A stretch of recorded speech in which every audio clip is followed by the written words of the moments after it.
in Toronto. So that's it for our tabloid stories. Let's recap the scores right now. Tiffany and Seth are tied at 40.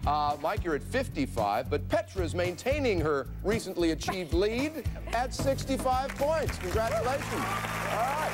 Okay, you go, girl. Do you hear it? I feel like Pavlov's host every time that goes. The sound means now that it's time for our next game called Soundbite of the Week.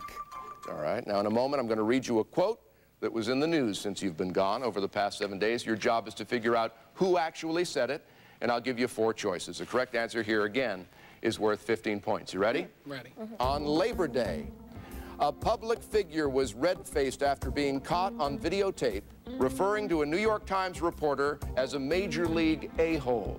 We cleaned that up for you kids at home. Who got caught making the off-color remark while you were away in Palm Springs? Was it A, John Rocker, B, Dr. Laura Schlesinger, C, George W. Bush, or D, Heather Renee French, the reigning Miss America? Pick a letter, lock it in. Michael, Petra, so you think it's Dr. Laura Schlesinger. You thought the reigning Miss America, Tiffany, would say that? There would be nothing more irreverent than a cursing Miss America.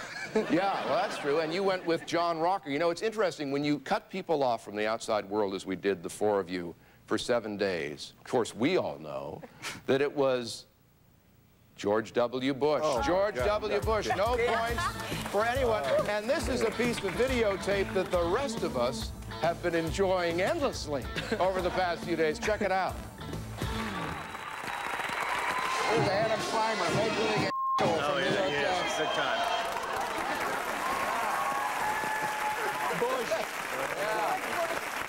All right, boys and girls, let's say it together. Compassionate conservative. All right. Let's recap scores right now. All right, Tiffany and Seth are still tied at 40. Mike is creeping up in 55 points and lead at 65 points. Don't forget, there's a trip around the world, all expenses paid for 2 for one of you at the end of this hour. And when we come back from a commercial, we've had the help of your family and friends in delving into your personal lives since you've been gone, and we'll unveil a fascinating personal tidbit about one of you right after this.